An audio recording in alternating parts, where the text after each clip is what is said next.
and welcome to the fourth Bellrig election debate. So this time around we're doing Vice President, Welfare and Community. So thank you all so much for being here. As we get started, we'll go through and do quick introductions. Real quick, we're going to do the apologies from one of our candidates, Lucy Atkinson, who can't be here. So she sent us a message to read real quick. She says, "Apologies, I cannot be there tonight. I am currently at the council chamber representing the residents of University and Scotford Rural Ward at Budget Council. As well as being a city councillor, I also have experience representing students as I have held a variety of roles in 4 society executive committees, and I am currently one of the NUS delegates who will represent your views at annual conference in April. I have 6 main policies. Firstly, I want to improve and promote volunteering services for employability as students come to university to get a job, and volunteering is a great way to boost your CV as well as help your own mental health. I want better counseling and mental health services with plans to run a self-care week if elected. I also want to make sure the university is inclusive in a post-Brexit world, as there is no denying the rise in hate crime even within our district. And to make our campus greener, I want to make it so that essays are handed in online, saving time and money as well as the environment. I also think it's vitally important that we ensure the spine is disability friendly during changes, as it's annoying for everyone, but especially difficult for disabled students. Finally, I want to improve our sanitary product service, as we currently have them at the Lucy desk, and it's awkward to queue up to get them along with purple card or society inquiries, as I think they should be where they are really needed, starting with all gender neutral toilets. Thank you for listening, and sorry again I can't be there. If you do have any questions, go to @LucyForLucy on Facebook. Okay, so if that's Lucy's start, we'll go around the couches and have you all introduce yourselves and do a very quick kind of bullet point version of your manifesto, if you'd like to start. Hi, I'm Sophia. The 4 main points of my manifesto are integration, not just diversity, healthy minds equal a healthy community, a united Lancaster, and 360 degrees equality of opportunity. So my manifesto caters to all students, minority groups, majority groups, and what I want to do is create safe space at university for all students from all walks of life to have the same level playing field for success. Okay. I'm Craig. My main points are to increase the number of exam and relaxation stress workshops during 3rd term, to help make Lancaster University more green by improving cycle routes and trying to encourage more students to cycle to and from campus, why do I always do this? Can't remember the words I'm trying to say. Oh yeah, to work with outside organisations based around mental health to try and create a bigger presence on campus, like we already have Mind, so try and get more on campus, and to link with alcohol and drug use, and to promote and improve the current services such as counselling and Nightline and the free sanitary product and contraception service. I'm Lex. I've had lots of experience working in LUSU. I've had 2 officer positions that I've worked in for about a year and a half altogether. I've been on loads of LUSU committees, currently doing scrutiny panels, and I've run loads of different campaigns on equality, diversity, welfare, consent, that kind of thing. So some of my main policies are, firstly, I want better welfare support within academic departments, because a lot of people do seek help from their departments and don't generally actually receive it. Secondly, I would like better equality and diversity training for the counselling staff. Thirdly, I'd like for the construction work on campus, accessibility should be kind of a key part of that planning process rather than just an afterthought. I had a last point. Oh yeah, for cost of living, I think all departments should offer free printing a certain amount, because some do, and it's really, really helpful to those students because it does take a lot out of students' budget. So I'd like that to be across the board. Okay. I'm Phil. My manifesto is simple. I'm here to support and help in any departments I need to help and support with. I don't have an agenda as far as I'm concerned. You have the answers to your problems. You're the expert. I'm just a facilitator to help and support you. Hi, my name is Amy, and I have a few points for my manifesto. I'm not in particular trying to create any policies.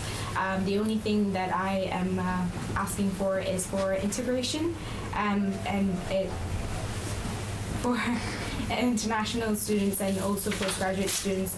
As an international student myself, I understand how difficult it is for people from an international background to be integrated in the university system. And besides that, I'm also trying to get, I've spoken to university staff before, asking them about subsidies, about the bus passes, and they've taken on board what I've said before as well. And I'm also trying to engage sexual health issues, as well as speaking about how currently we have LUSU's NUS is giving out free condoms, but that is coming to a close soon. So we're thinking about renewing that. And I've worked with LUSU for a couple of years as well, and I've been on the exec for a couple of years, being vice president and also media officer as well. So I have a good background in terms of LUSU and also what the student wants. And definitely, I'm listening to what you want, and that's how I'm going to support you again. Thank you. Okay, thank you all so much. So we're going to get into some more specific questions. Please be sure to keep your answers fairly short, because there are 5 of you here tonight.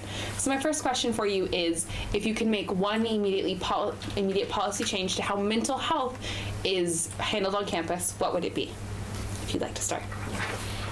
So personally, suffering from mental health, I know how difficult it is to get through the HC1 forms as well.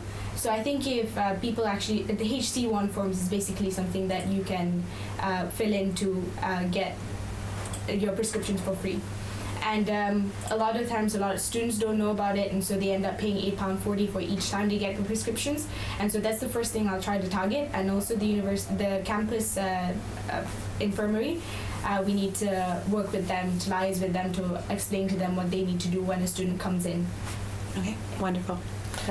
Yeah, I believe that mental health is the one key factor that goes across the university.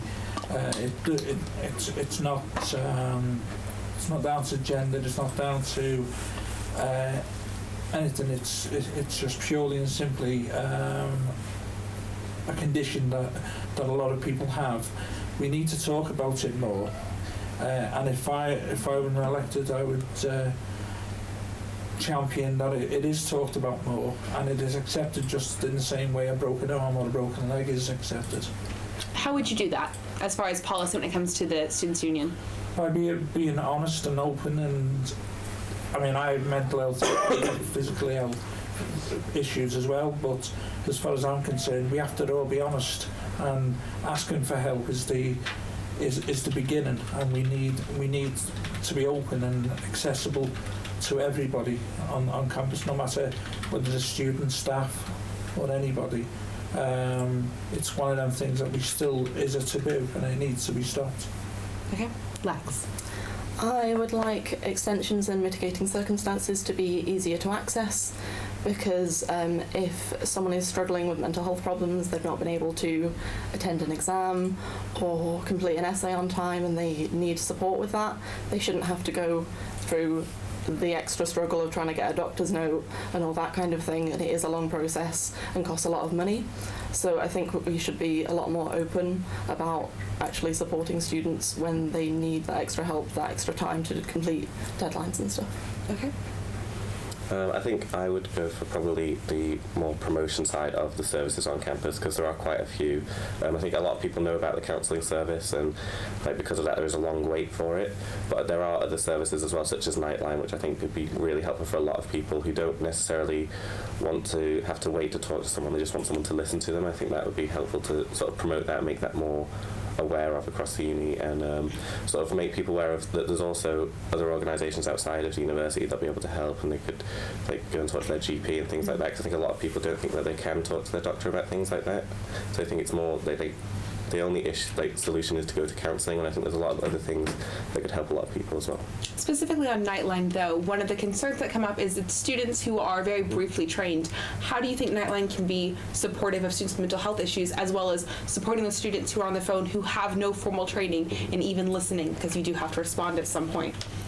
I think to maybe increase the training a bit more, but I don't think that to work for Nightline you have to have a huge amount of training as such. I think you should have appropriate amount, but you don't need to know necessarily buckets loads about mental health. I think it's more of a service there to listen and to just sort of reassure people rather than try and solve their problems as such.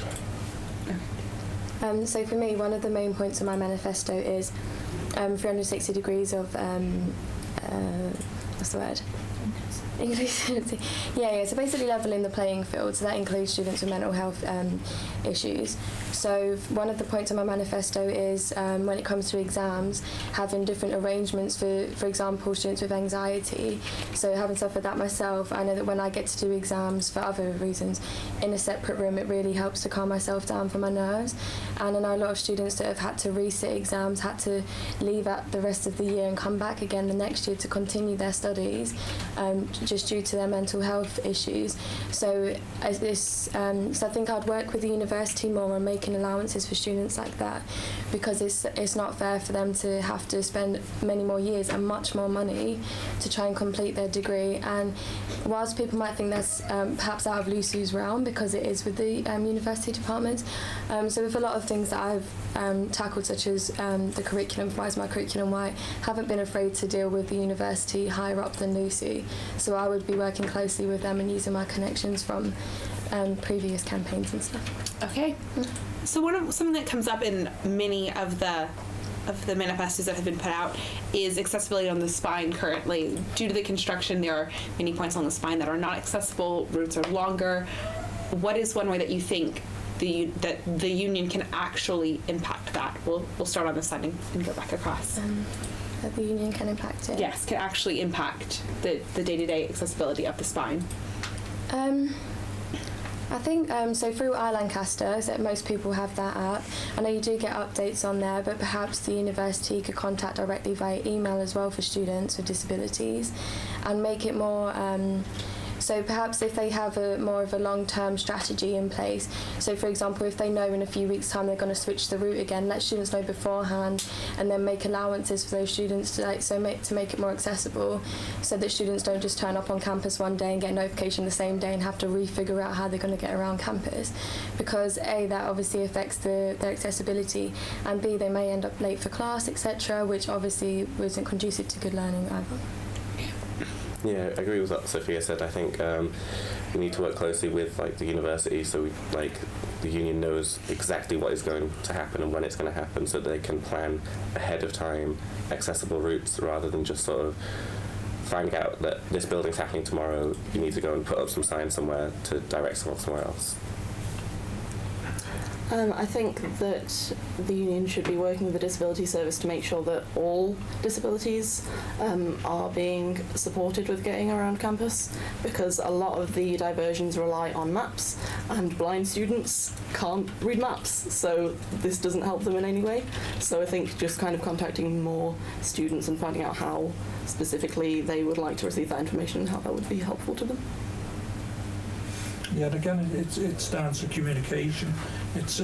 It's a matter of the building work's got to be done, but also people have got to get round the university, and I think that rather than just doing whatever it is they do, that there should be a set plan, and everybody should be aware of what the plan is, when it's going to close, what the diversions are, what the alternatives are.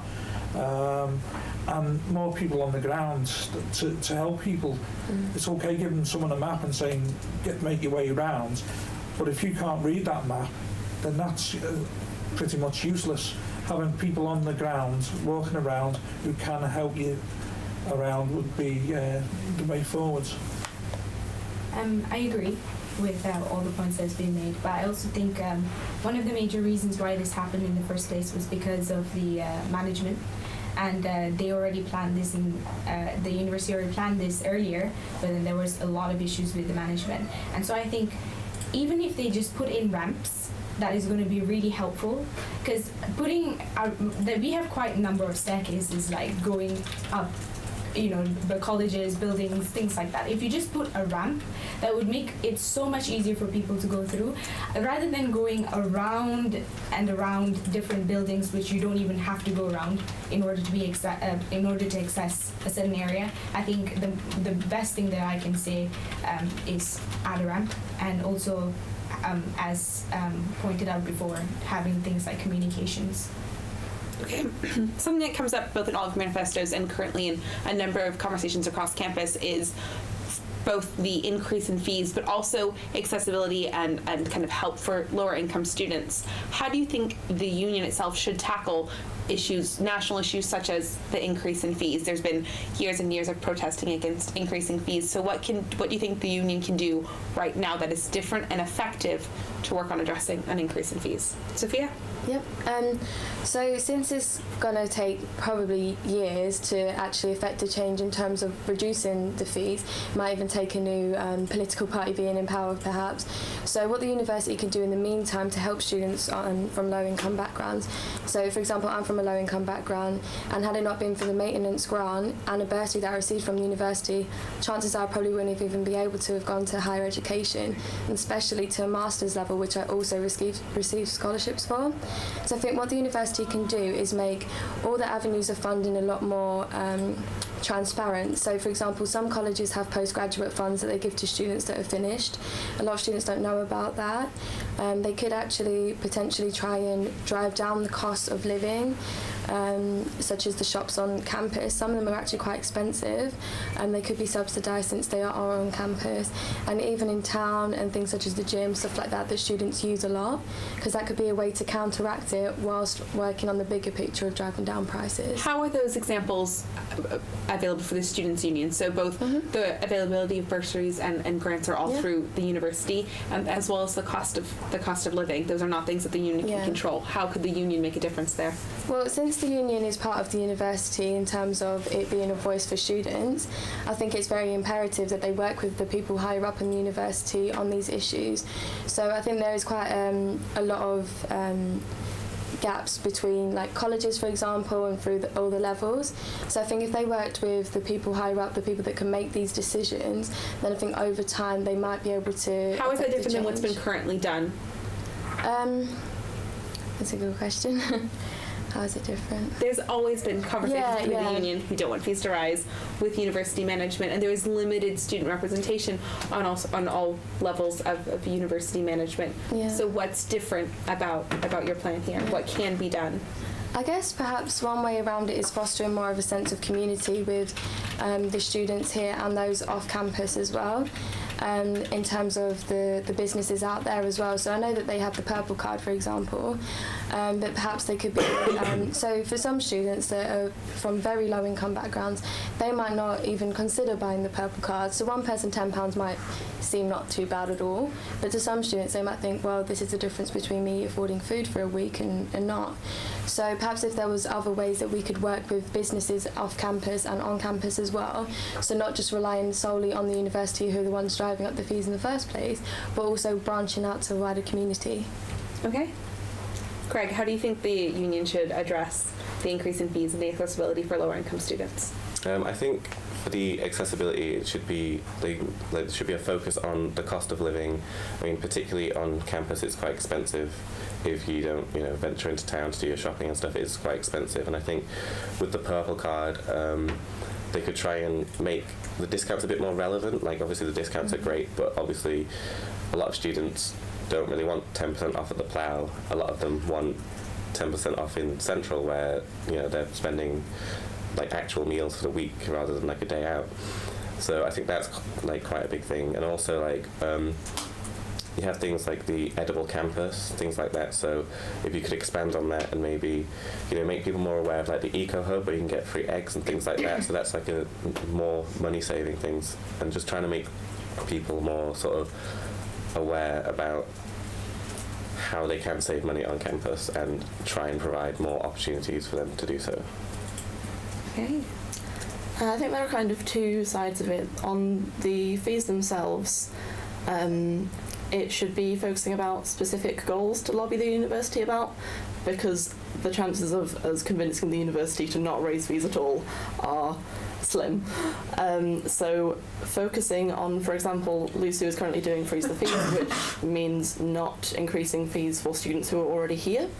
So that's like a tangible goal to lobby the university about, and something to do in the future might be keeping fees where they're at for international students or for postgraduate students, because I know the master's course I'm doing has gone up by about £1,000 in the last 2 years, which is considerable. And in terms of cost of living, as I said before, one of my main aims is free printing in all departments, because that is something that takes a fair bit out of a lot of students' budgets.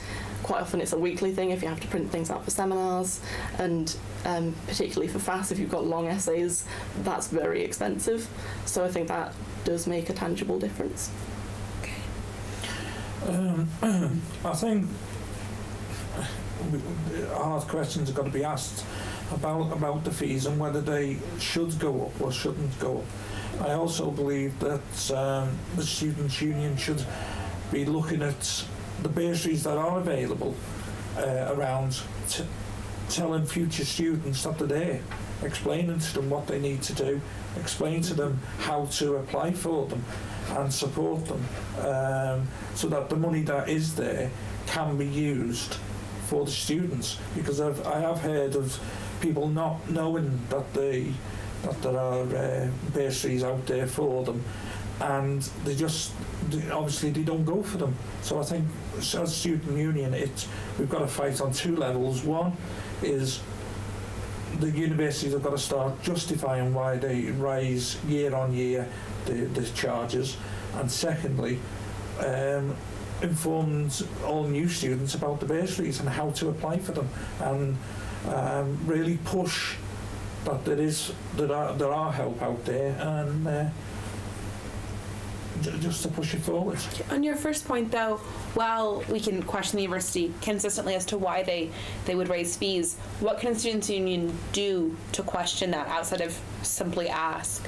There's a lot. I mean, you can rally Parliament, get your local MPs to ask the questions in the House of Commons. Why is it that universities, unlike a lot of other organisations within the UK, are putting their prices up every single year? That's not a natural thing to happen. That's something that's delivered by the university. And I think that the students need to involve their MPs and say, why is it? Come on, ask the question and make them hold to account. Also, the Student Union is a big part of this university and needs to use its power a bit more and push the university to tell them why it is, and why we haven't got representation on a lot of the boards, that we need representation, and push and keep on pushing.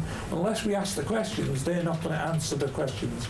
So we need to start knocking on doors, and we need to start pushing the university, like any other union would naturally do. Okay. Amy. So I work for the alumni department in the fundraising sector, so I help raise money that is used for the scholarship. And one of the things that always comes up when giving money to the Students' Union, for example, is how relevant it is. And because I work for the Students' Union as well, I've seen how it works behind the scenes, where they've got a LOAF committee where a Student Union staff sits on and decides who get the scholarship. And I definitely think that by bridging this gap and having someone that they trust to bridge the gap between the alumni department and also the Students' Union is really an important thing, because most of the money that comes into the university is mainly from the alumni development office as well, and that's something that the Students' Union can work on. And I personally feel that I'd be a good candidate to represent this area of the fundraising, and also in terms of capping the education fees as well. A lot of universities, apart from Lancaster University, for international fees, they do cap them. My younger brother's in University of Reading, and his is capped on the year that he comes in. And so I think that's something that is tangible, again. But at the same time, because the main a reason why the university says that they're raising the money is because of the level of education is increasing in terms of the lecturer and also the student satisfaction, which I think is not a good enough base to increase the fees. And also increasing the home fee student by £275. Again, there was no basis. And in order to do that, the Students' Union should go ahead and speak to the university, because this is something that could easily be solved if we speak to them and we ask them why, instead of having things like marketing or being in line with different universities that are top in the world or whatever it is that they say. There needs to be a tangible enough reason to say that we're increasing the fees rather than just student satisfaction, because one thing, looking at the gap between home students and international students as well, we get the same services but then we're paying more. So there really isn't something that you can say we're increasing the fees by 10% every year, because that's how much it's increased for international students. Okay, yes. However, they are asking. The Students' Union asks consistently. It comes up in every management meeting. So other than just asking, what can they actually do that will make a difference? Yeah. So basically, I understand like it's asking, and also I think the basis as to like the policies that they've asked, and also on the based on the basis that they've asked is never really relevant enough for the university to consider it. And I think we need to go ahead and try try to get them to reduce it. And one of the ways that separate from the fees as well, like I've said, how like living a more minimalist lifestyle can help, but that's also something that I think the university can help by giving discounts. And as Craig said before as well, like the discounts that they have for Purple Card isn't as relevant, so that's something they can look at.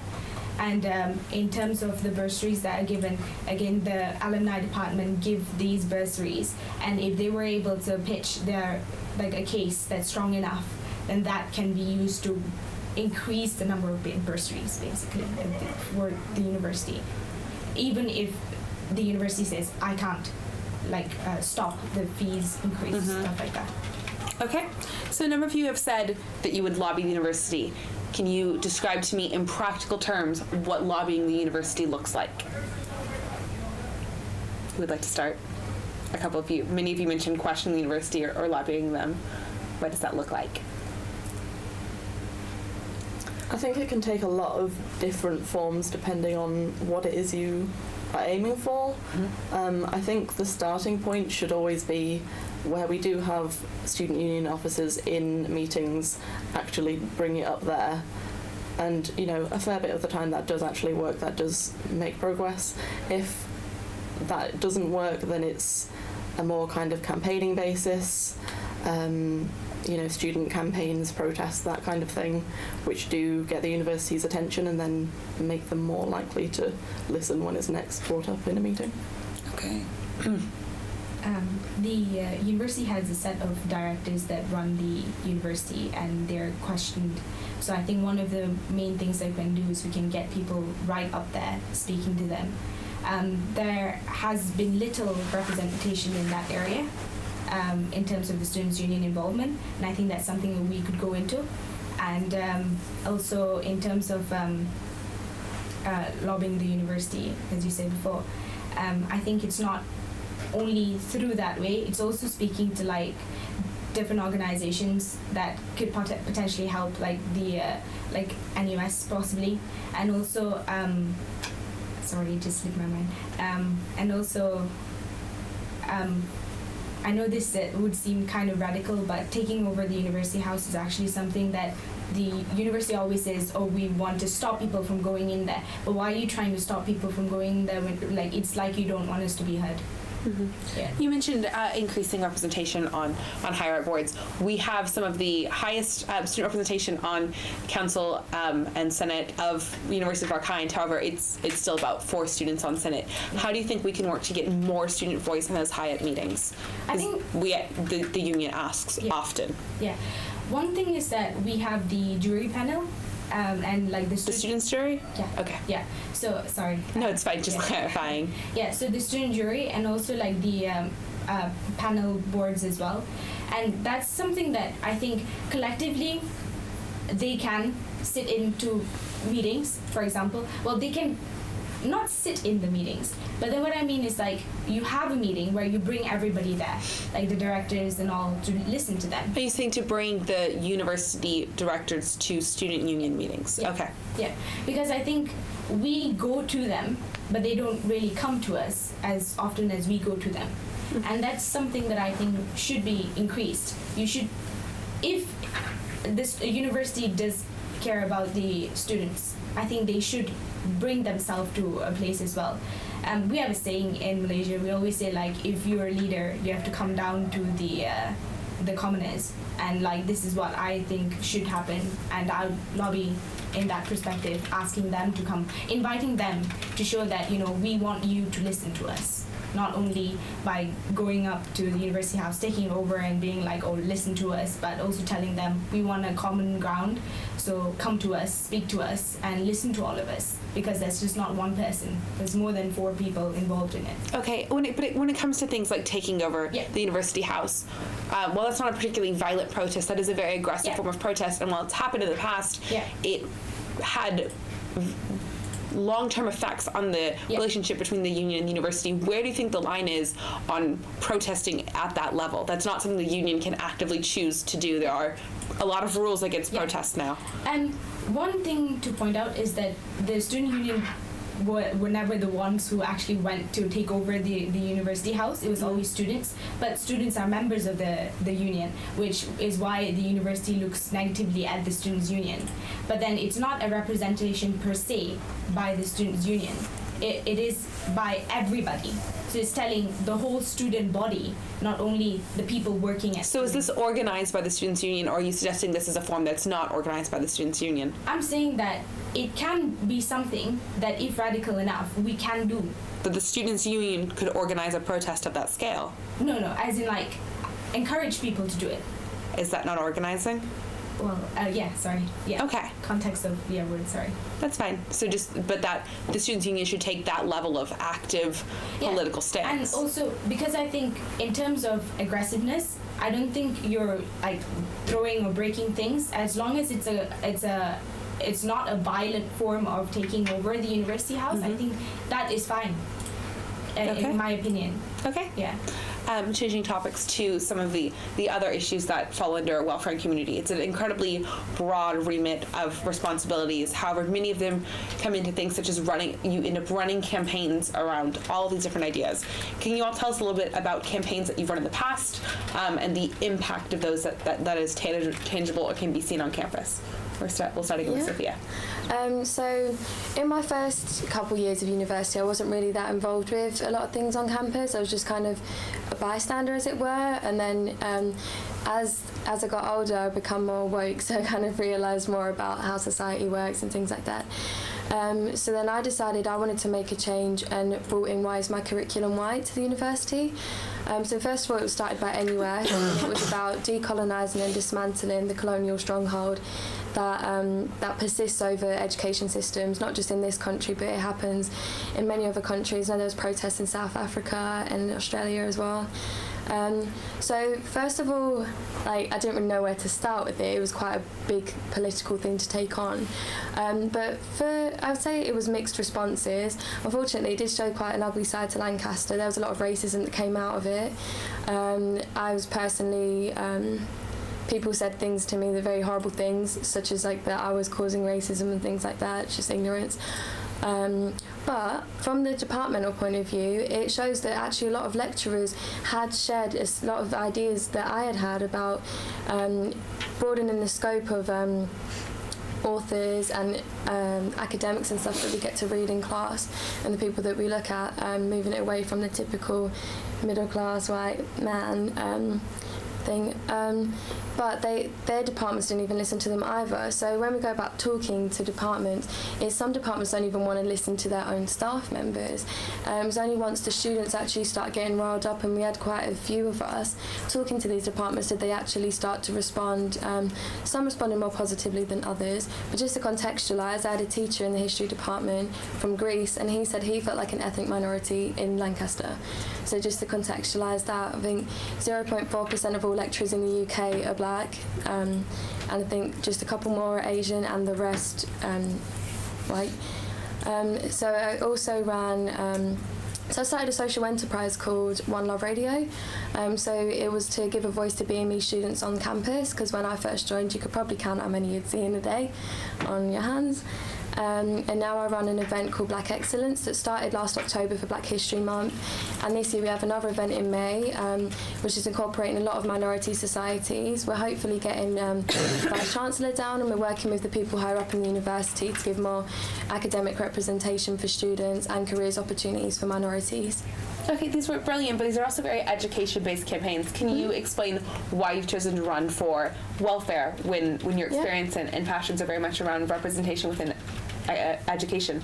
Yeah, well, they're very closely linked. So in terms of welfare, for example, if you're a minority, you might have to face forms of discrimination throughout your whole life, for example, and education is just one of those ways into it that you can perhaps broaden people's perceptions of a group. But for welfare, I identify with a lot of the issues of that. So I've dedicated myself to working on diversity issues. So whilst we are one of the most diverse campuses in the UK, we don't do much in terms of integrating our student population. So that's where I want to kind of come in and work to build a community. So I think it's important to build that community as well, and then working with the education VP at the same time in order to increase inclusivity. Okay. Craig, can you tell us about any campaigns you've run and the impact that you've seen from them? Well, I was a welfare officer for about 2 years, up until sort of recently. So I ran quite a few campaigns during that time. During Mental Health Awareness Week, myself and my fellow welfare officer underwent training to sort of facilitate, happy to talk sessions. So they're like mental health based. It's not like specifically to talk about mental health, it's more of a space where people can come and they can just chat, and it's supposed to be sort of relaxing and just help people de-stress a bit, rather than a formal setting where they have to discuss issues. It's more relaxed than that. So I underwent training to do that, and then also later on we both did the training to help train other people to do that. So since then, we've hosted a few sessions of that and tried to get it sort of up and running, but it's not really taken up as well as we'd have liked. But that's something that I'd like to continue with and look into more. Also, as when I was a welfare officer, because we have Patriots, under the VP of the college, we sort of did a campaign about out in sport during the time and tried to get all the sports team involved to sort of sign a pledge about equality and diversity and try and, keep it a friendly atmosphere, because a lot of times sports can get a bit heated and a bit offensive sometimes. So we did that, and then that sort of carried on throughout the years, and hopefully it'll remain sort of a friendly atmosphere. Okay. But you mentioned that the campaign or the discussions around about mental health, you don't feel picked up. Why do you think that didn't? I think it's quite tricky to say why exactly it didn't, but maybe it was just sort of an advertising thing. Maybe it wasn't advertised in the right way, and maybe we didn't let people know exactly what it was about and what it was for and how it could be beneficial. So maybe we should have looked at the way we were telling people about it instead, and that might have helped with that. Okay. Lex? So I run lots of different campaigns through LGBTQ+, Women Plus Forum, Disabilities Forum, Feminist Society, but I think the biggest impact I've had is through LGBTQ+, for which I'm the Community Diversity Officer, which is both a welfare role and a campaigning role. So for that I began and ran, and I'm still running, a series of campaigns about different LGBTQ+ identities, because a lot of people don't consider anything beyond lesbian and gay, really.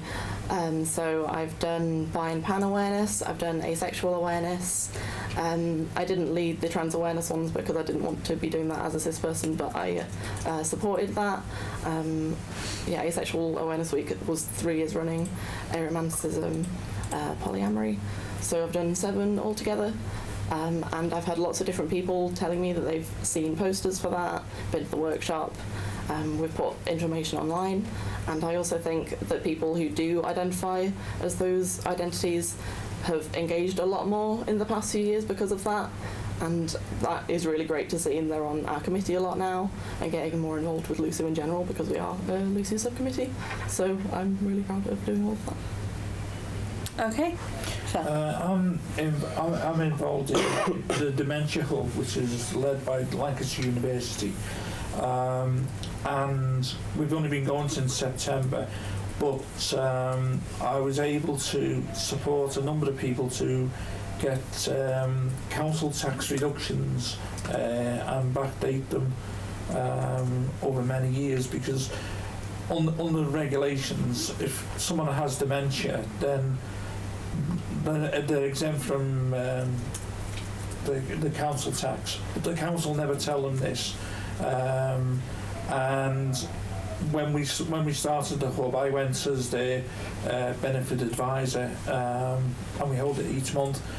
And I started a campaign to, as I say, to get them this deduction. At the moment, we've had 12 successes out of 12. And over £14,000 being sent back to the families of dementia patients, which is a valuable amount of money, because a lot of dementia patients don't get any benefits because they're over 65, so then there isn't anything else for them. So it came in as a good thing. Okay, how do you feel like that experience is applicable to working with students on student-based issues on campus? It's about communication. It's about listening to what someone has got to say, what their problems are. I've always believed that they have the answers. The individual has the answers. I don't. All I do is facilitate for them to explore whatever it is they need to explore, to get the decisions that they need to get to enable them to live life to the full. And that's what, at the end of the day, I believe is what's needed. It's not for me to make solutions, because, as I say, they're the experts in their lives. Okay. Amy. Blanked out. That's fine. Just repeat your Absolutely. What are some of the campaigns you've run, and what's the impact that you've seen on campus with them? Okay. So I went for mental health training as well, and I've been a student representative for my undergraduate and my postgraduate now as well. So I have always given advice in terms of mental health issues when people are suffering from it. And this is obviously not university-wide, but this is something that I've been doing on a regular basis. And on top of that, when I also bridge the gap between the Islamic Society and also the chaplaincy. So one thing that a lot of people find to be difficult is that the chaplaincy is kind of on its own, and it has all the different religious groups, but the Islamic Society, they have their own prayer rooms which are separated. And so when I was exec as media officer as well, I worked really hard with the people in the chaplaincy center to bridge this gap, and it's still ongoing as well. And on top of that, I also helped run the Defying Dementia campaign. So that helps to raise money for an Alzheimer's drug that has been produced at the university, and that's to support people suffering from dementia, as it affects 1 in 4 people above the age of 65, and also some lecturers are around that age group, and also some PhD students as well. So that's something that needs to be addressed. So it also affects students essentially, because most people don't even know that they suffer from dementia until it's the later stage. Okay, thank you. So one of the difficult parts about the job of welfare is they work with all students with a variety of issues, and they specifically focus on the 6 liberation groups on campus. Those liberation groups are women plus LGBTQ, students with disabilities, BME students, international students, and mature students. So we're going to try and run through all of those briefly as to how you'd engage with them. Unfortunately, it's 6 huge groups of students, so I'd like to get a little bit of plans on them. Starting with women plus students, it's touched on multiple policies. In multiple manifestos, one of the issues that comes up most is around consent and sexual harassment on campus. How do you think that we should go forward in addressing how to deal with the fact that 1 in 3 women are sexually assaulted at university? I think, so at university there can be quite a bit of a laddish culture, and I think it's removing that, which will take a long time, I think, because it is embedded in the lad culture, but it's to show that it's no laughing matter, and to have complete zero tolerance against anything to do with discrimination against women that may have been sexually assaulted, and to know that, and for women to feel comfortable enough to go out and have a good time and not have to worry about what the men are going to do if they say no, etc., and to know that they have loads of safe spots for them to go to. So for example, in the Sugar House there could be someone that's there every night, for example, for the women, and sexual assault happens to men as well, so for both, and people that might not necessarily fit in or identify with those categories, so they know that there's someone safe there. So for example, if a woman or a man is on a night out and they feel like they've been targeted, they might want to go into the office or something in Sugar House and be looked after there and perhaps taken home and know that they're safe. Okay, so that was a question. That essentially, when you're talking about lad culture, what do you think tackling that looks like on campus? It's been discussed for years. Yeah. What does tackling lad culture look like under your idea of VP welfare? Yeah. I think it's a very tough thing that will take a lot of liaison with various groups. So a lot of lad culture is what's the word? Heightened, perhaps, in certain sports teams, for example. So there's a lot of laddish culture, and drinking culture is a big part of English culture, which ties into that. So I think what it will be is, I know that a lot of people don't want to be having these conversations, but it's about making people have these conversations. So perhaps one of my ideas was to have a designated welfare person in each sports team that can work with the JCRs, who can then work with the people in the LUSU positions, and through that we can create the conversations more, because I think it's something that's going to have to trickle in. You can't, with a lot of big changes, especially cultural shifts, they happen over time. They do not happen overnight. Okay, how practical do you think it would be to have a welfare rep in each society? How would you get students to engage in that way and make one person within a sports team that responsible for welfare? It's been discussed, especially along the lines of consent and consent training, and there's large pushback because it's a lot of responsibility on one individual student. Yeah, well, I've actually spoken to a lot of sports societies who think that it is a really good idea to do that, and many who said that they would be willing to take up that role. So for example, every sports society has an exec panel, so with some, and not just sports societies, other societies, and some people who, the president for example, they feel that they take on the welfare role unofficially, but perhaps they could put an extra exec position in that, so someone will run for that role if they want to do it, therefore they're willing to take on the responsibility. Okay. Craig, how do you think we should deal with issues of sexual assault and consent on campus? I think because since I've been at university, when I first got here, there wasn't really much on consent during my freshers week. Like it wasn't really a thing that was brought up. But since then, I've been to quite a few consent sessions and talks and things. I think they're really vital, because I think a lot of people still at this point are confused about what consent is and what it isn't. And I think sort of just making sort of compulsory consent talks during Freshers Week, that's a big help. That's been done. Yeah. What else is going to happen? And I think sort of to make safe spaces for people who feel like they want to discuss things like that, so that they have a place where they don't feel like they'll be attacked or verbally sort of things, so they can just discuss freely and comfortably with people they feel comfortable with. I think that's quite important as well. What does that look like on a university level or a union level? I think sort of maybe I know in the past there's been like women's forum and things like that. I think to continue doing things like that and making them more known about across the university, because I think a lot of people sort of think, just using women forum as an example, I don't actually know. Like, it exists, yes. Yeah, I know. But, so say, for example, women's forum, I think a lot of people might think, and that's just for people who are already actively involved with that sort of thing, things like that. So if you sort of make it more known that, anyone can come to this, like any woman can come to this, and it's a safe space, you can talk about whatever you like here, you're not going to be judged. I think that's quite important to do. Okay, Lex, what do you think we should do? So I'm on the committee for Women Plus Forum. I used to be on the committee for the Feminist Society, and through those we've run various campaigns on consent, on sexual health, which has involved stuff like workshops and leaflets to educate people about the more kind of nuanced stuff about consent, so stuff like drugs and alcohol. More recently, Women Plus Forum are working on getting consent training mandatory online for society execs, and the theory is that will be passed on to those groups. On sexual assault reporting, it's been really badly mishandled by the university lately. So there's a new sexual harassment policy that's coming in next year, which will kind of outline how reports of assault should be handled. So hopefully that will make a huge difference, and I want to help with implementing that and making sure it does run smoothly, and also that welfare is a huge part of that, and that anyone who is reporting it is always offered the support that they need, and it's not, because reporting it is a huge drain on your mental health. It's really, really difficult to do. So there should always be, whether that be a college welfare officer or the VP welfare, should always be someone they can talk to about that.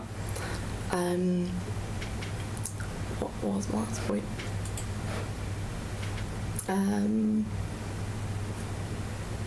I don't remember what it was. Okay, But yeah. I've got one question for you. So there is obviously a high demand for mental health services across campus. That's through the counselling system, as well as on welfare officers on the SCRs. How would we continue to support students looking for mental health if we're in addition when adding this new referral system from reporting? So how can we expand? How can we offer that support when it's already so limited? I think it's kind of a process of both what we can do and what we can signpost students to. So if it is the case that, because our welfare officers, our counsellors are definitely, there's a lot of demand, and there are waiting lists, and it is difficult. But if that isn't a possibility, then it's a case of signposting students elsewhere, because there are a lot of women's crisis centres around locally that could be really, really helpful and really supportive, and that are specifically trained in this, which our counsellors aren't, so they would potentially be a lot better to work with, and it might be worth the union reaching out to them and seeing how we can work together on that. Okay, wonderful. Phil. I agree with everything that's been said. I also think that better use of outside organisations, having a link with the organisations, so that people can be posted onto them. And also I think that maybe rather than just have this talk at a superficial level, maybe at Freshers Week, it should be done throughout the year. Reminders, awareness, so that people, the more we talk about these things, the more it's not put in a closet, if you like, it's not hidden. The more we can give them avenues to talk about this, whether it's a man or a woman, is important. And I think that what we need to do is, if we can't physically do it ourselves, then look at outside agencies, making relationships with outside agencies, and bring them in as and when required. Okay, you said that we need more of these conversations going on. For instance, last week on the 21st, the Feminist Society ran Consent Day and had a large and very detailed consent talk available for students. What avenues do you think that we should be using for conversation throughout the year? I think that it should be done on every single course. I think that we're taught when we're in university, we're taught all about the whatever the subject that we're being taught about. But this is something that happens in every walk of life. So why isn't it a unit being set up, or a module, call it what you like, set up, and make it so that everybody has to attend it, that everybody has to engage in this conversation, so that it's not hidden, so it's not sort of the lads culture isn't acceptable, because it's not acceptable in university life, it's not acceptable in a working life either. So therefore, why aren't we having that conversation? Why aren't the managers of tomorrow being taught this information today? Okay, but we do have mandatory consent talks during Pressures Week. Adding a module to an academic class takes away from academic time, which is what students are originally here for. How would you balance that with academic pressures and what's already required through academics? Because it's as important as any other element in someone's training to become the managers of tomorrow, or the whatever the subject matter is. So it's important, and I think we have to make time for it. It's not a matter of what about the pressures of.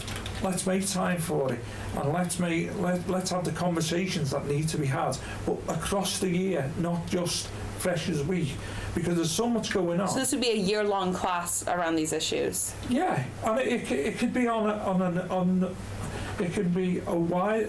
Other topics should be brought into it, because that's what real life's all about. Real life is what's happening, not sort of. We get told, especially in the management school, we get told about the history and everything else. But the one thing we're not talked about is how to communicate with fellow human beings, how we raise the questions that need to be raised, and how do we support the people that need supporting. Okay. Amy, how should we tackle assault and consent on campus?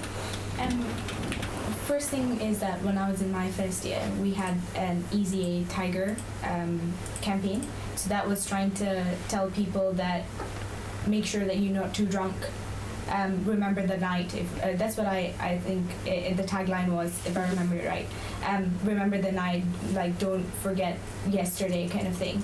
So during this time, like my first year, I saw this everywhere across campus. But then my second year and my third year now, my master's, although consent talk and sexual health and those kind of things are more openly discussed, but there isn't anything like posters around. And understandably this year, maybe because of the spying refurbishment, they weren't able to do that. But at the same time, I think it's something that they could signpost everywhere. And also, when people go to register for their university, to get their library card, there should be something that they, like a test they should do in order to test their awareness. And if they don't reach a certain score, because they do it themselves, then it could be like 5 minutes or something like that, then they should be asked to go for compulsory consent talks. And also the bouncers in most of the clubs, especially in Sugar House as well, I think they should be trained, because from my personal experience, they're quite rough and quite rude as well. So I think they should be trained in regards to sexual health and consent and things like that. So that's my way, I think, that would really bring forward tackling this issue. Okay, you talk about doing an online quiz before any consent training. How would that differ from the current compulsory consent training that all incoming students must go through? Currently, there is the compulsory training, which is part of the module, and you get a badge if you complete it, if I'm not mistaken. The consent training during Freshers Week? Yeah. No, it's an in-person event currently. Yeah. Well, then it's already been done. Okay. Yeah. Okay. So we're going to move on to the next deliberation group. So we're going to talk about BME students on campus. So Lancaster is overall not the most diverse campus in the country, as most of us will know. How do you think that the union should be working on the BME attainment gap, and also just actively including BME students in the union, because it's an area that we consistently see that these are students who we don't always get as involved? How do you think, what are some concrete policy examples we should use there? Please remember to keep your answers brief. We are running out of time, so we are going to run a little bit past 8:30, as long as everyone's able to stick around. Yep. First of all, I think it's an attitude change. So the university tends to only hire specific ethnic groups. As I mentioned earlier, only 0.4% of all lecturers in the whole UK are black or belong to a BME community. I think also, in terms of the discrimination that students have to go through, so as I say, in my first year, there was barely any of us compared to now. I've gone to various people that have gone to even LUSU to talk about the racial discrimination they face, some of the most vile things, and they've just been faced with, I'm sorry, like, I'm white, I don't really know what I can do about this. I've come to someone before with revise my curriculum white, and I got that exact answer. So I think in terms of supporting BME students, even if you don't necessarily identify with that category, you should be asking, what can I do to help you, not making us feel more isolated. So I know that with certain things that I've gone through, I've chosen not to go and report it, because what is the point if you don't feel supported? And for the attainment gap, so I think this might be wrong, but a lot of BME students come from lower income backgrounds, so I think that also then back again ties into student fees and lowering the prices, so that way they can encourage more students from BME backgrounds to come to university. Okay. Sorry if that's long. Well, I'm not a student who identifies as BME, obviously, but so I can't pretend that I would be able to represent that group of students well, because obviously I don't know what that group of students feels about things, thinks about things. So I think it's about sort of having a good relationship with, say, the PTOs and things, and making sure there are spaces where these students can come, and again, like I was saying before about the safe spaces and things, they can talk about these things, and having like the PTO officer report back, say weekly, something bi-weekly, like, this is what we want to see happening in the union, this is like what we've discussed, so can you take that forward to the appropriate bodies, sort of thing, and the appropriate people, and sort of just make sure our input is getting input, I guess. Okay. More student representation, yes. So again, as a white person, obviously I wouldn't directly run campaigns on BME issues because I don't want to talk over their own voices. It would be a case of working with the BME officer and Ethnic Diversity Committee. But I think what was meant to happen this year but kind of didn't is encouraging more BME students to get involved in elections, because we do She Should Run for Women Plus, and Liberate Lancaster was meant to involve more of all of the liberation groups, but that wasn't a very strong campaign, so it would be great to run that but bigger and better, and run a workshop where people who are BME and are LUSU officers could talk about their experiences and try and get more BME students involved, because it shouldn't be just like the BME officer and the international officer who are BME officers. There should be others in the student union, and there currently are very few of those two positions. Very true.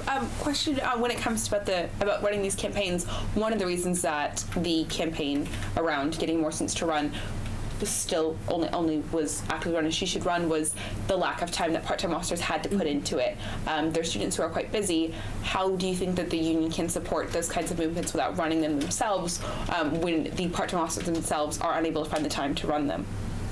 I think a lot of the time it's forward planning, because if you spring this upon them like 3 weeks in advance, then it's like, well, I already planned these 3 campaigns we're doing, I can't add another one. Whereas if a couple of months in advance you say, could we do this, could we do a bit each week, could we build up to this and prepare it in advance, then that gives the officers a better chance of being able to find the time and work on that. Okay. Again, I would say that I'm there to support. I'm a pair of hands. I'm prepared to learn. I'm also prepared to get my hands dirty to do whatever needs to be done. You lead me. You tell me what you want. You tell me how I can help you, because that's what it's about. It's about empowerment. It's about being able to give the individual a voice. And if they need your support, come and tell me, and I'll help. But that's an incredible amount of weight to put on the individuals that are facing this sort of discrimination. For them to have to actively go and find the support, doesn't that put a lot of weight on them solving their own problems? but they're the experts. They're the people who know. I haven't got a clue, so therefore, but I want to learn, I want to help, I want to support. So it's for me to keep on saying to them constantly, I'm here to support you, tell me how I can support you. What is it that you need? What is it that I can do?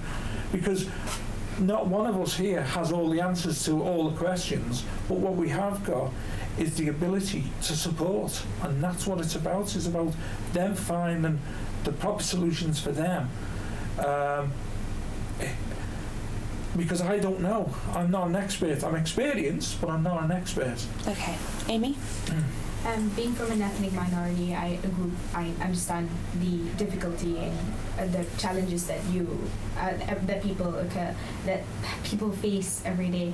I know what it's like for really nasty things to be shouted at me, and at the same time, I also think that when putting things forward, I think as a member, like a VPO welfare or whatever, for example, we should go to the group and speak to them and understand. Like, obviously I'm a small part of that ethnic minority, and there's so many different ethnic minorities as well, and also we can build like focus groups as well for people who are interested in things like that. And also because you kind of know where people hang out, you know, on campus, you know where they usually go. Like, just go ahead, approach people, speak to them. That's the best I can do as a person. And as a welfare, like as a VP for welfare, for example, if I ran a campaign and someone didn't like it, then it's an opportunity for me to learn from that and then tweak that. And then that's just a continuous process that goes on and on again and again. And that's what I can say to that. Okay. Next liberation group is going to be LGBTQ plus students. So one of the issues is LGBTQ students are possibly the minority group with the least visible issues, partially because they're an incredibly broad group of students and are not inherently visible by their identity. What do you think the main things are to tackle, and how will you do that?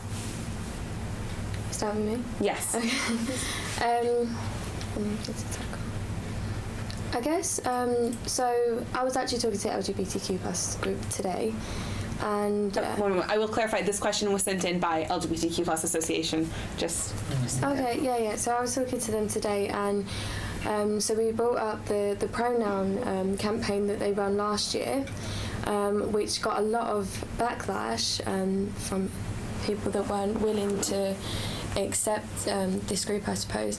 And I've also spoken to various lecturers, and what came up was that at the beginning of the year, in your seminar groups, for example, is for the professor to kind of create a comfortable situation for students where, so I know a professor who's gay, and at the beginning of his class he just tells everyone, and then they all kind of tell a bit about each other, because especially when you first come to university you think that everyone's going to be kind of really competitive and things like that, but if they can create a comfortable space for people, then hopefully throughout the year, so for example with certain pronouns at the beginning you can say what your pronoun is, how you'd like to be addressed, so that you don't have to worry every time you're in class that you're going to be called something that makes you uncomfortable, and you're not going to have to fight a continuous battle. This is all university based. How is the union able to implement those kind of changes? Also asking a lot of professors to talk very openly and personally about themselves. Yeah, so obviously it's down to the professor's discretion if they want to talk on a personal level like that, but I think one way that we can implement it through the union is to have the union working a lot closer with the welfare JCRs. So for example, I know that someone from the group, their freshers rep made an inappropriate joke about the pronouns campaign, and the freshers reps are there to make you feel comfortable and make you help you integrate into the university. So the welfare officers could perhaps train up and raise awareness with the freshers reps and the JCRs, so that at the beginning this conversation could be had even on a college level, and that way that's how Lucy can get involved and then branch out and work with the university. And that's currently being done as expanded understanding around LGBTQ issues in regards to Welcome Week, especially around pronouns. Is there anything beyond Welcome Week that you think the union can really do? Yeah, so one of my ideas on my manifesto was the parenting scheme.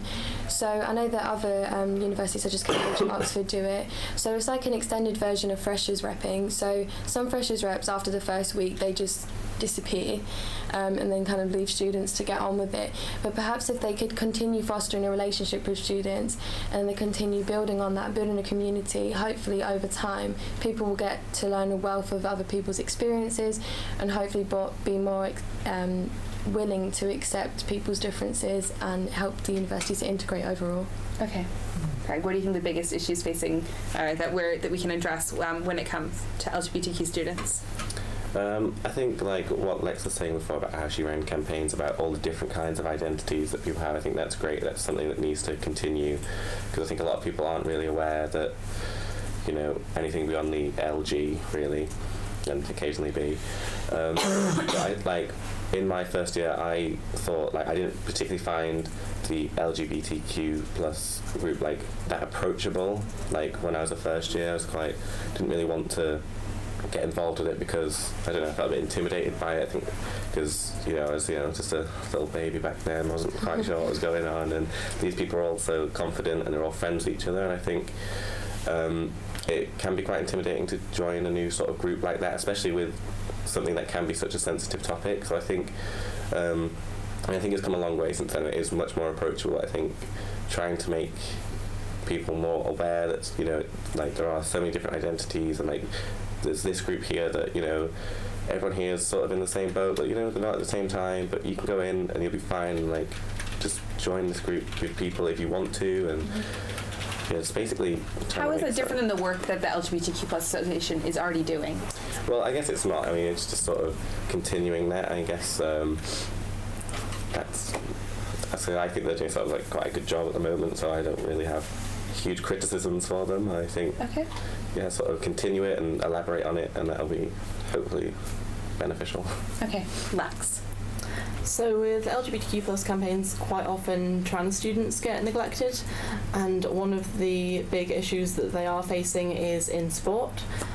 So I would love to work with the VP activities on that, because there are all sorts of different issues. There's some really problematic rules with BUCS about trans students not being able to participate unless they've had the right hormones, and all sorts of really problematic requirements, and it is difficult to do anything about that with specifically BUCS because it's national, but things we do have more control over, the college competitions and Roses, we can definitely do a lot more, and obviously it's been difficult with Roses this year because it's away, but next year we can do a lot more to make sure that trans students are included and do feel comfortable playing as the gender they identify as.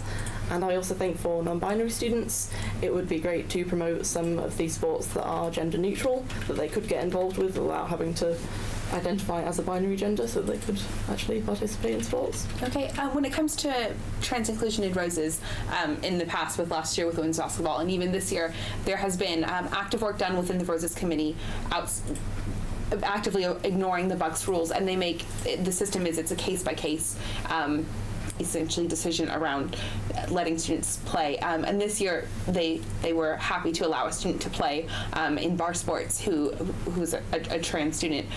What more do you think can be done past that? I think a lot of students don't know that that's happening, so it has been great for a few individuals, and we are making a lot of progress, but lots of trans students don't know that that is available, that Lucy is actually pretty good on it. So more publicity about that and more kind of outreach would be great. Okay. Yeah. Communication, again, is the major key. It's building on successes, as you say, and telling everybody that everything is all-inclusive. That if you identify with a particular sex or you identify with a particular area, fine, and you want to do sports, fine. Let's promote it. Let's have our own. If some sports are saying we can't do it nationally, let's do it locally. Let's have competitions between the thing, but have conversations about it. Be open about it and say, look, we want to include everybody. We want nobody to be sat at the sideline thinking, I would love to do that, but I can't. Let's be more inclusive. let's have these conversations. So is that along the lines of expanding on that Out in Sport campaign that LGBTQ Association has run? Yeah. Okay. Okay. Amy. I think what everyone else has said is very relevant. Agree with them. I think in terms of like LGBT and things like that, there's a lot of discussion already, and definitely a lot of work going through into it. But I also think that there's more things to address, like gender fluidity and like non-binary students as well. So I know things like if you identify as gender fluid, there's no way to actually say that you're gender fluid, and like in terms of like if you were to change your identity card, for example, you can't say that, oh, I want to be a female today and then I want to be a male tomorrow, because there are some like regulation with the government at the moment, and the students union can work together with the council as well, like the local council, and this can be escalated to like government policy changing. And of course this will take some time, but I know this is a current issue and it needs to be addressed as well, and that's something I'd like to look at. Yeah. Okay. I want to talk about students with disabilities next. So Lancaster as a city, and especially Lancaster campus, are not very accessible. We spoke earlier about the specific issues with the spine, but one thing that's come up very, very recently is how students with disabilities can feed back to the university on the issues. The current feedback system for the spine is to tweet at Design the Spine, which is not a strategy that's worked very well for students. What do you think the union needs to do to highlight students with disabilities' voices when it comes to active participation in Lancaster? I would say, so most students have iLancaster, and iLancaster works quite closely with the city, also of course the universities, and they actually work with LUSU on quite a few things as well. So I think in terms of accessibility around the city, they could include that more into the iLancaster app, for example, working in conjunction with LUSU. And I think LUSU and iLancaster can create some kind of feedback system so that if a student doesn't have Twitter, they don't have to then go and make a Twitter account just to give feedback, whereas they could do it on the app, so it's most students have it, and then it's most wide-reaching for all the students. Okay. I mean, like, as I keep saying, sort of like just working with the elected PTO and then creating like a safe space for students, and it doesn't even necessarily have to be a physical safe space. There can be online forums and things where students can feedback sort of their opinions or their issues, and then that'll obviously get taken forward from there. One issue that has come up consistently is because elected officers, it's a role that takes a lot of time. It is a lot to ask of for students with disabilities, and consistently in the past we've had students with disabilities officers step down during the role. How do you think you could support them if that's going to be your main source of feedback and work? I think you would have to, I guess, talk to the elected individual and say, how would I best be able to support you? Like, there's not really much point in someone saying, right, well, this is what I'm going to do to help you, because that might not be the best way to help them. Like, you ask them what they need from you and how you can best support them, and then hopefully go from there. Okay. So I co-founded Disabilities Forum, which is similar to Women Plus Forum and the other liberation groups. We've had some difficulty getting it off the ground just because there's been a lot of different disabilities part-time officers coming in and out of the role, and so it's been difficult to have something continuous. But if I was VP Welfare, I would like to, for the whole year, be there to support whoever was that officer and to help them set up a committee so that even if the officer changed, there would be some people staying the same who would be able to keep things going and have more structure. And then through that, there would be more outreach, more discussion, consultation with the students who came into that, getting more involved than they currently are. So they could relay feedback through the part-time officer, and also it would be more of a kind of legitimate group that would be listened to by the university more, so more communication with the disability service as well. Okay. Yeah, I totally agree with what you were saying about communications, and as a disabled person myself, I find that you're so busy doing everything that you're doing, I would like someone not on Twitter or anything, because I don't use them. I would like to be able to say to someone, you know, this is what I need as a disabled person. This is what I see it. And unless you're on Twitter, unless you're on the internet quite a lot, then you're a not known person. So again, communication, going out and speaking to disabled students and saying to them, did you know this is going on? What do you think of it? How can we help you? How can we best support you? And it's asking the questions constantly, how we can help you, not how we have the solutions for you. It's how we can help you. The full-time officers have incredibly busy schedules and busy jobs, especially the role of welfare. How would that work with the time it takes to physically be outside, finding the right students and asking them these questions? Well, again, getting volunteers, asking for people to come forward and volunteer to give time to go and talk to people. You know, I know you can't do everything yourself. I realise that, but you can get committees together. You can get individuals that will go out and will be quite happy to go out and ask the questions to the right people at the right time. That's for me is what it's about. It's about constantly communicating and taking the effort, not doing it yourself, but also getting some form of committee or a social group together to push it forward. Okay, Amy. This is something that I've been thinking about quite a lot recently as well. I'm part of one of my campaigns is trying to get the university infirmary to be more accessible to students, because most of the time it's packed with people from the community as well.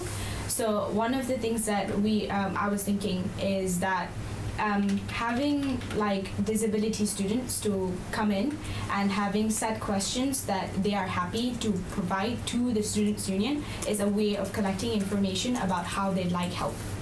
And that's something that is not a breach of data protection at all, because this is something that we specifically say to them. So however they're disabled, they would be able to communicate the problems to a GP or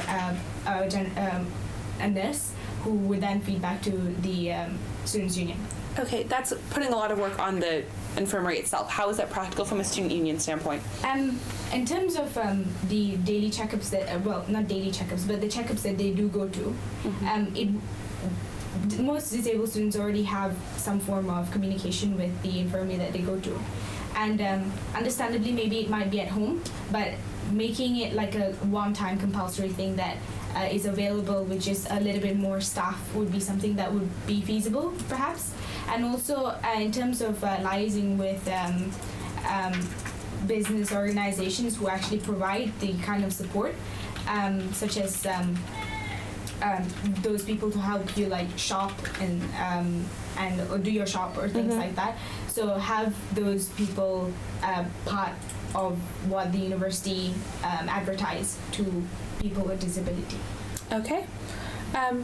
So we're moving on to the next group. We're going to go with mature students. So the mature students part-time officer is the newest. It is one of the most underdeveloped on campus as far as their accessibility to mature students. I mean, the definition of mature students varies depending on who you ask, what department you ask. There's no formal grouping or way to communicate with all of them. How do you think the union should work on reaching out to mature students? It's one of the issues that we do face on having them actively engage with the union. So what is a way that what is one specific way the union can work to actively support mature students? I guess since you say it's in its initial stages, I think at this point a lot of research will be beneficial to come up with to come up with good ways to interact with mature students, because obviously mature students potentially could have a lot more responsibilities, such as children, cars and things like that they have to pay for, and things that take up a lot of their time besides their studying. So since it is at its beginning stages, I think it is imperative to learn what they would like in terms of support, and then working from there to build up some kind of strategic plan to help them in the time here. Okay. Yeah, basically agree with what Sophia said. Like, just sort of find out what mature students what assistance they want from the union as it is in such an early stage, and then develop it in the direction that they want it to go in, really. How would we ask mature students what they want when we can't reach out and engage them right now? I mean, I guess that's quite difficult, but I guess it would have to be sort of just maybe things online, sort of emails and, polls and things, I guess. Okay. Lex. So one of the things I want to focus on is caring responsibilities, which is obviously especially relevant to mature students who are more likely to have children. So I would like to focus on making LUSU more accessible to them through stuff like trialling running events at different times, because so many things happen at like 7 o'clock at night when it's very difficult to get childcare, and they're probably not wanting to pay for childcare just so they can attend a society and leave their children, and it is very difficult. So that is one way I would like to engage them, just different times for events where they actually can attend, so they actually have the chance to get involved. Okay. Yeah, being a mature student, I think. I'm about 12 months older than everybody here, so that makes me mature. I think what it is, it's first of all, it's coming up with what is a mature student, because a lot of people have problems with identifying what it is. And then once you've identified it, I know as a mature student myself that the university do ask, is there anything that they can possibly do to help you when you start at uni? I think again it's getting that communication with the university to get them to join up, and the information they've got allow us that information so that we can best support. Because when we come to university, we're told we are in the student union from day one. I mean, as soon as you put your application in and you accept the place, you're told about the student union. But I do think as a mature student, the given an area, if you like, where sorry, I've lost my thoughts. Get pushing that information, I guess, is what I'm trying to say, to the student union, so they can best support and identify who they are and identify areas that they can help them with. Okay. Amy. There's a mature student society which meets in Bowling Bar during lunchtime sometimes, and that's one way that the students' union can get involved with mature students. And currently, if I'm not mistaken, they cap 21-year-olds as mature student if they start into university. So I believe I'm a mature student as well, because I'm above that age already. So in terms of it's a very broad category due to this system. So in terms of that, I've spoken to people who have graduated and asked them what kind of support that they have. Most of them do their PhDs part-time as well, so that's something that we have to look at in terms of addressing this issue, because it's not always that they're doing something full-time, so we can't always provide them the support that they need because they're away. And if they came to university, for example, I've spoken to people who've been here for less than 3 months just to write a dissertation and run off again. So that's something that we definitely have to look at. Personally, because I've never done those kind of things or had kids, so I can't really tell. But I know how much childcare support, those kind of things would really help as well. So even if it's having a set of students who are trained and who can be babysitters as well, that would actually help, because in one way the student's getting some form of income, and then another way they're getting some form of help and support. Okay, so one last liberation group. We'll have a few more questions after that, but I will let you go soon. This last group is international students. We are now in what is categorized as a post-Brexit world, and so we have seen a fairly sharp increase in hate crimes across the country, but also specifically in Lancaster. How do you think we can actively support international students. We've seen an increase in fees. There will at some point be a big shift in how EU students are classified. So international students are one of those groups that doesn't actively engage. What is at least one thing that we can do to increase international student engagement? Only one thing? One thing, yes. Okay. Sorry, it's That's right, yeah. it's 9 o'clock, so. Okay, so currently I'm working with We Are Lancaster, and that's the big campaign about inclusivity and celebrating diversity. So I think through that, we could work on having ambassadors that represent as far-reaching of all the different ethnicities we have here, for example. So I'm not an international student myself, but I have an international heritage, so I'm Moroccan, Gambian and Irish. So I know what it's like to kind of have to negotiate your culture at different times and things like that at different places. So I think what it is through we are working with We Are Lancaster, we can try to build more of a community in which people can learn from each other and support international students and help them to feel like so a lot of students aren't comfortable with their level of English, for example. So helping them to feel more comfortable and being patient with them and helping them. Okay, correct. That's something we can do for international students for their engagement. I think like utilising JCRs, because I think every JCR has an international officer who has to be like a self-defining international student. They do not have to be an international student. Well, I know that Cartmel's is, so that's why Yay. I just assumed. But yeah, I think sort of maybe offering training to those officers and like helping them to run campaigns that specifically impact international students would be a great way of helping like them to integrate more, because obviously if something's going on that's interesting to you, you're more likely to go to it. So I guess that's it really. In terms of hate crime, I want to work more on the UniSafe app, which is an app that's part of I Lancaster that is used to report stuff like hate crime, discrimination, harassment. So I want to do a review of that because it is very new. It's only been implemented for about a year, to see how effective that is and try and get feedback on that, see how many students actually know about it, because I don't think that many do. And because it's going to be a more kind of centralised reporting system for the university, I would like to really get the information out there. And then if we could have more information, more reports of the discrimination people are facing and the hate crime they're facing, then we could isolate where that is particularly an issue and then deal with that where it comes up. Wonderful. Phil? Yeah, I think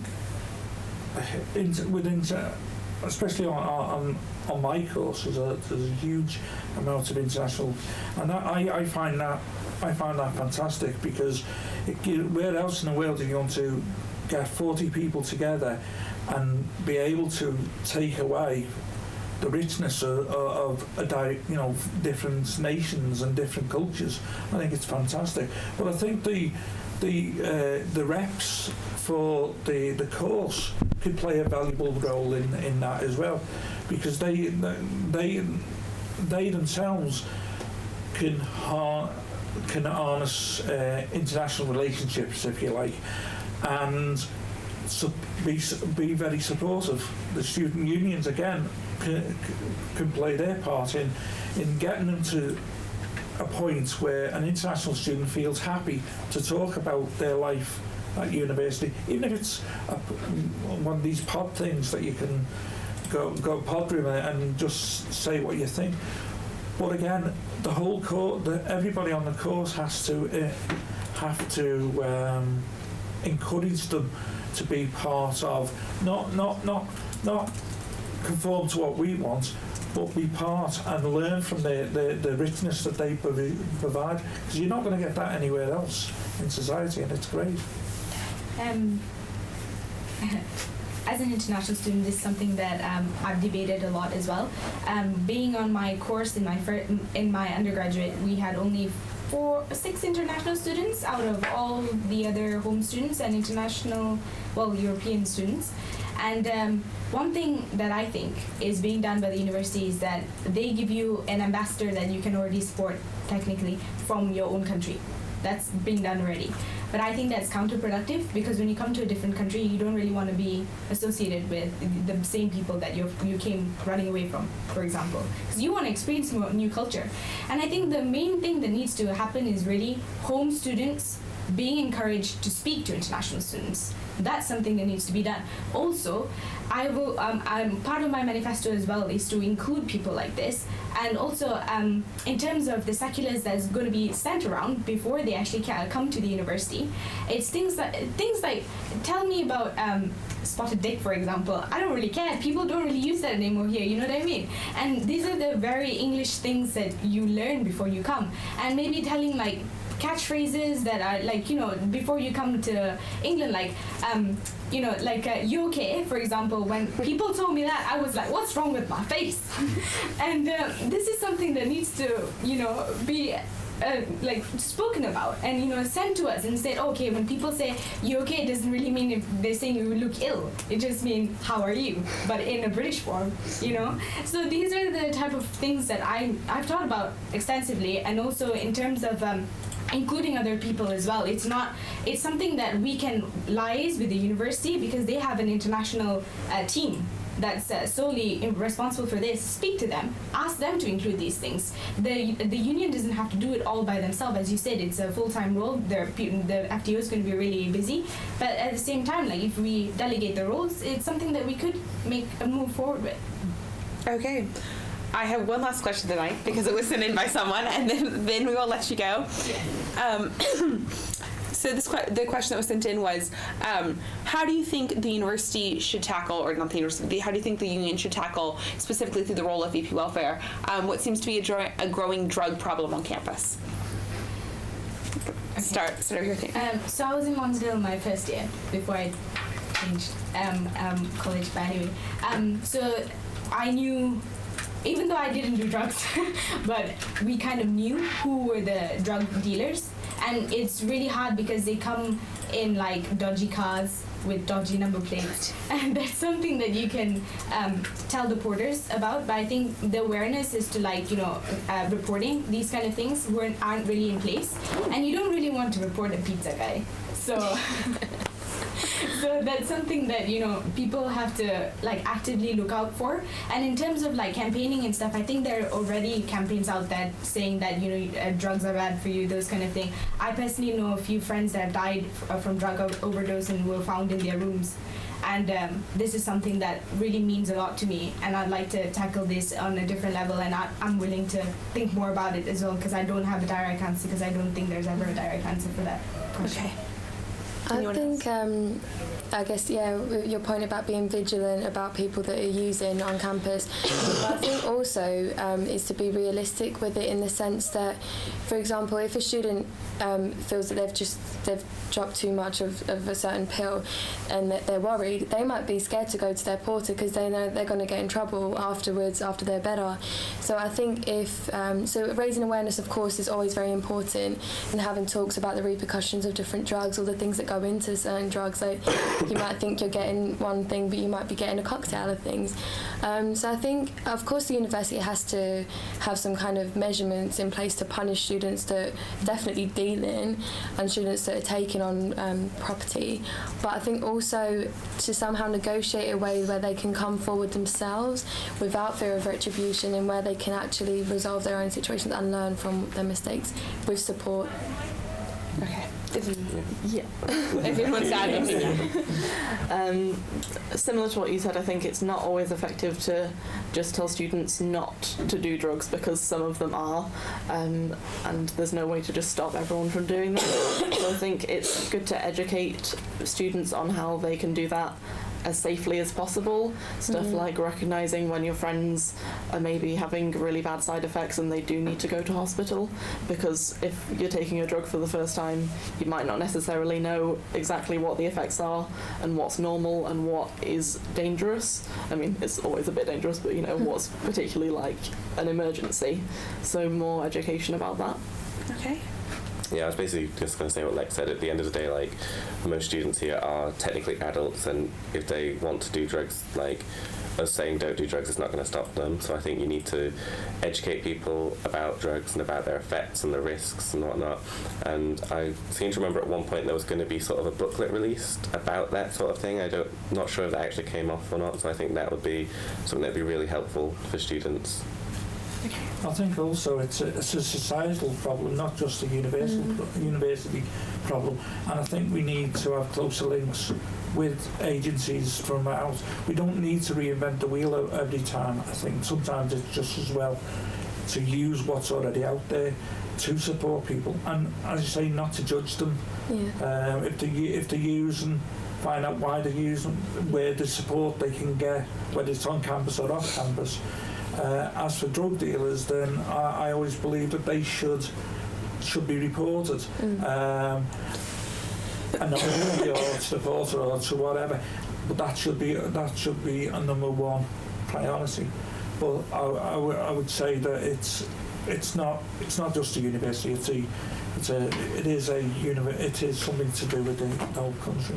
Okay, wonderful. Thank you all so much. If you want to go around real quick and just say your names and how to find your campaign, just so people listening can find you. Okay, hi, I'm Sophia Akel. You can find my campaign on Facebook at Sophia for VP Welfare and Community. I'm Craig Lomas. Again, you can find me on Facebook. I don't remember my link, but if you look for my profile, you'll probably find it somewhere around there. I'm Lex Elliott. My Facebook is facebook.com/Lex for FTO. There are cat pictures on my Facebook. It's great. Please look. My Facebook page is Phil Blundell. If you want to have a look at it, great. But all these candidates are all wonderful people. My name is Amy Amira, and my Facebook page is @Amy4Community. Okay, thank you all so much for coming in. I know we ran late, so thank you for your extra time. Please be sure to come by Hustings next Monday and ask these candidates more difficult questions about their very detailed and thorough manifestos, and join us tomorrow for the Campaigns and Communications debate, as well as the debate for LUSU President. Thank you all so much. Thank you. Thank you.